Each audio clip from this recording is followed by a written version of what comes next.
Ladies and gentlemen, welcome back. I have a giant issue.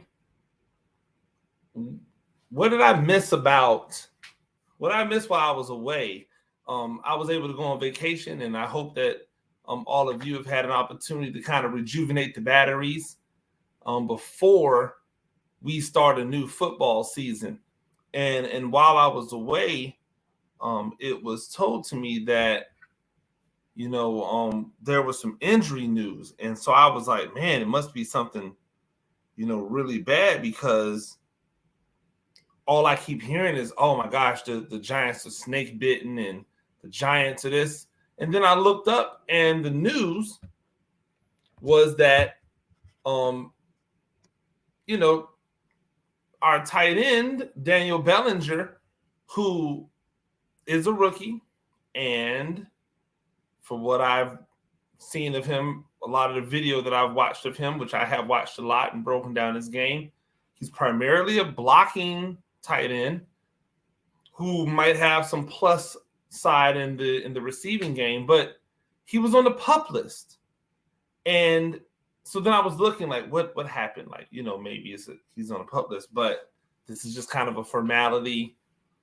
He's probably not going to be around. And it said he had a quad injury. And I was like, oh. So everybody was up in arms or, like feeling woe is me over a quad injury.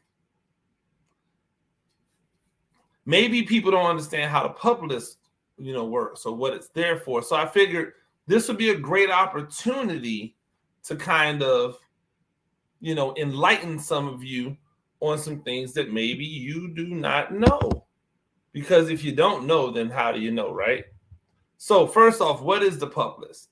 The PUP list is when players start the preseason or start the training camp injured, meaning that they came to practice injured. They never participate in training camp. They're not participating. When you're on the PUP list, you can be around the team, you can be in the meetings, but you can't practice. You can train, but you can't practice. You're physically unable to perform. But it doesn't mean you're not done. And for people who believe that the PUP list is used to like kind of manipulate the roster, it's not.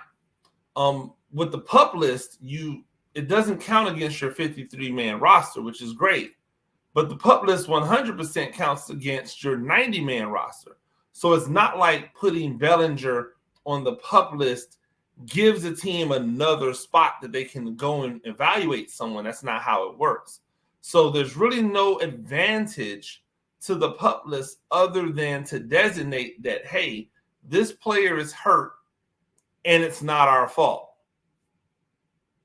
Like, that's really what it comes down to. Hey, this guy is hurt, and we didn't do anything to hurt this guy before he got to us.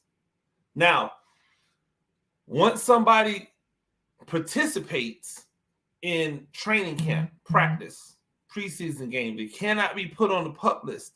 They can only be put on injured reserve. That's important because all of these things come with a length of time that you have to be out in order to come back. So it's important to know what the PUP list is.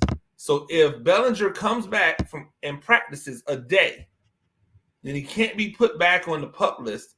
He can only be put on injured reserve, or he can be cut. That's the only two things he can do.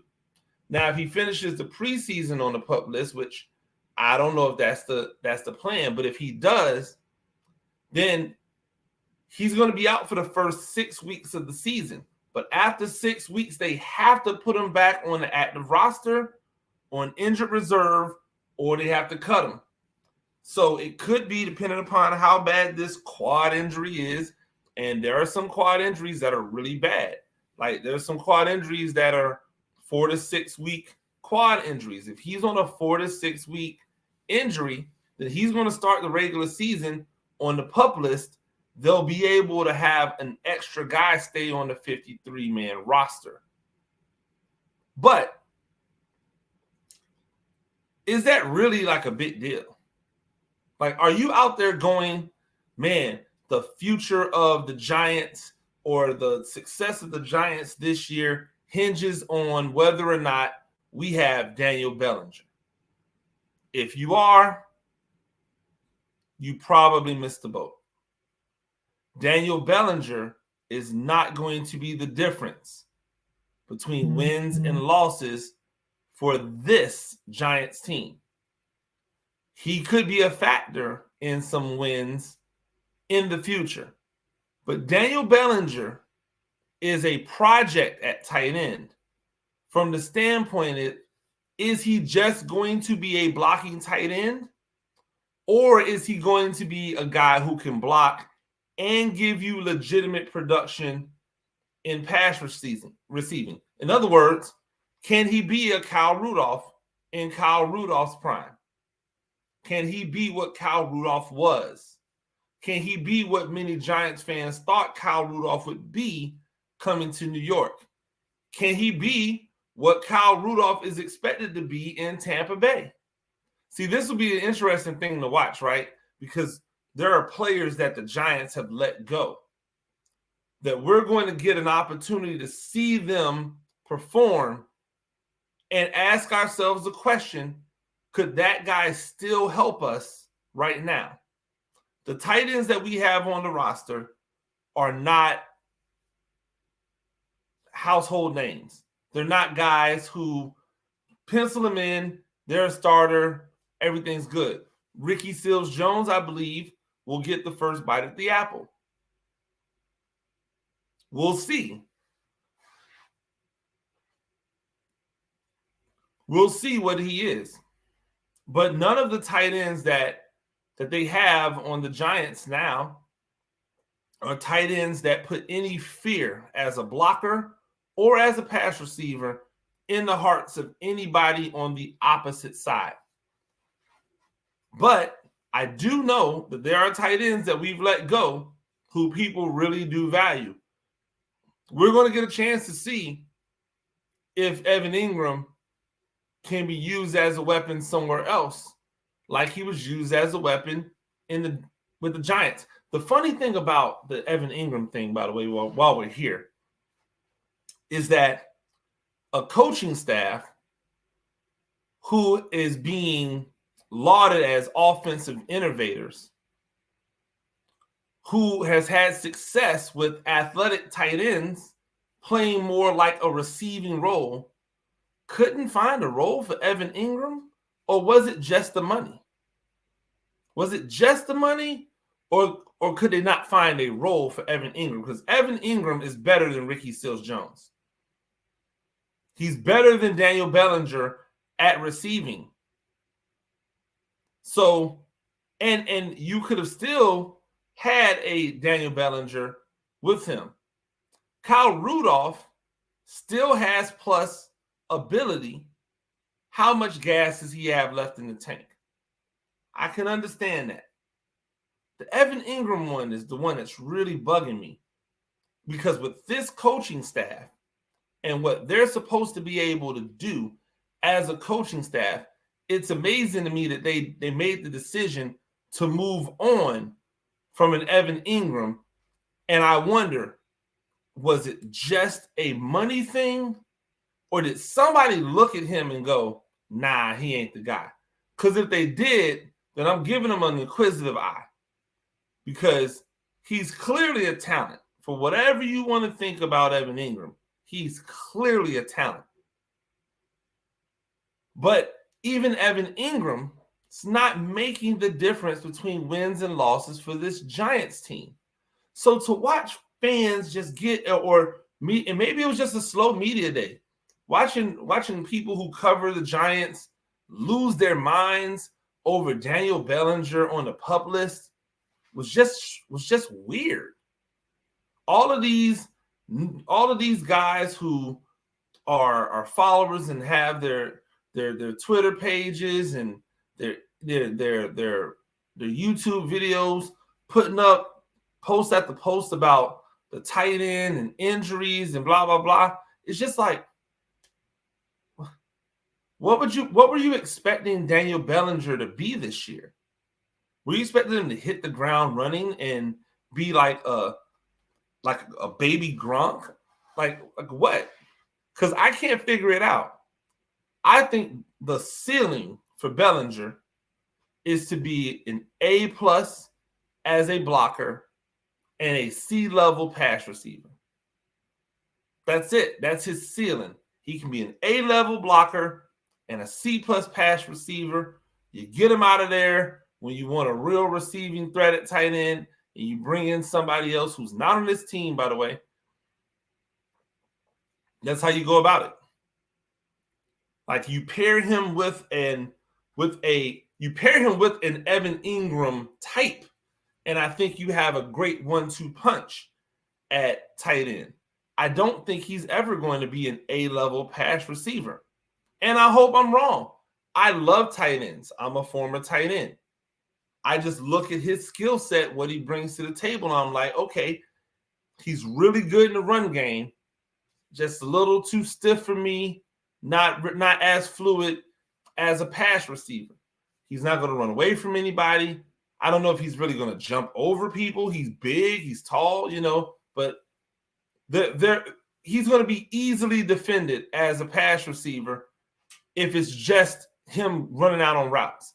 Him maybe catching things in play action where there's misdirection. Yes, that's the way that I can see him having success as a pass receiver, which means that if he can get you anywhere between, 400 and 600 yards, you should be like, oh, snap, we got one. But he's probably going to be somewhere around 300 yards, maybe 2 to 3 touchdowns.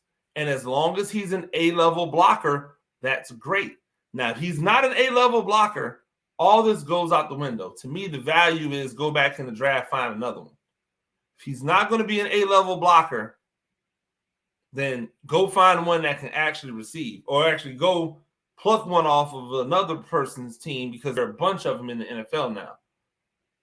So a lot of them play for the Ravens, by the way. So go grab one of those. Go grab a Likely or something, because he can catch and he can run routes and all that jazz. So Giants fans, I want you to just calm down. Like, we're into this week now. There's real news coming. I'm looking forward to it. I have a new Good, Great, and Ugly that should most likely be out today. I'll be on the Locked On Giants podcast with the boss, Patricia Traina, at some point this week as well. Make sure you check that out. All of the stuff that's coming down from training camp, make sure that you follow everything that I'm doing at Giants Country, giantscountry.com, our Fan Nation SI affiliate.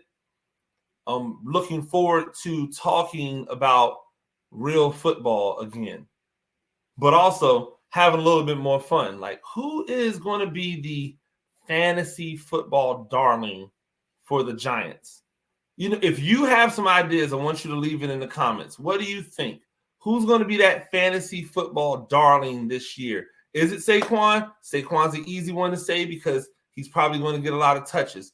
Will Kadarius Toney get consistent enough targets in order to be a fantasy darling?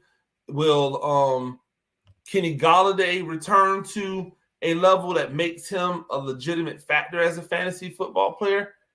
Can you get away with playing Daniel Jones?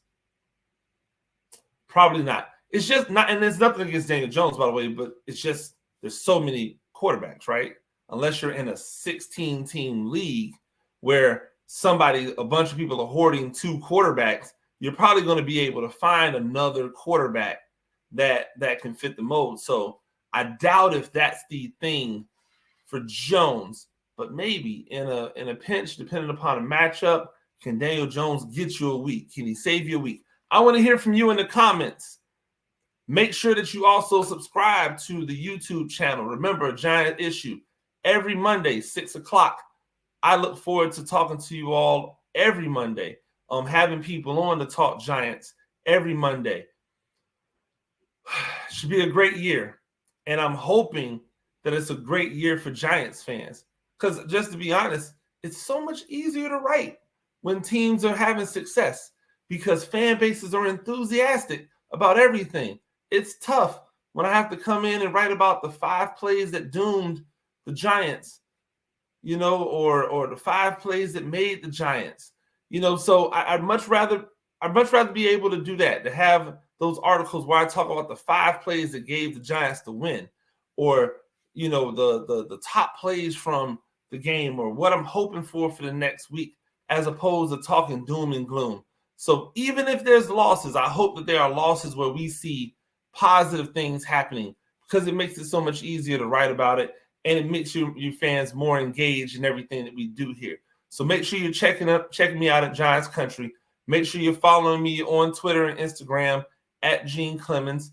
Go ahead, Coach Gene Clemens YouTube page, go there too, and definitely make sure that you subscribe. Subscribe to the YouTube page. Yes. Also go to Facebook, Coach Gene Clemens on Facebook as well. All the places that you can find me. Until next time, I have an issue, and it's a giant one.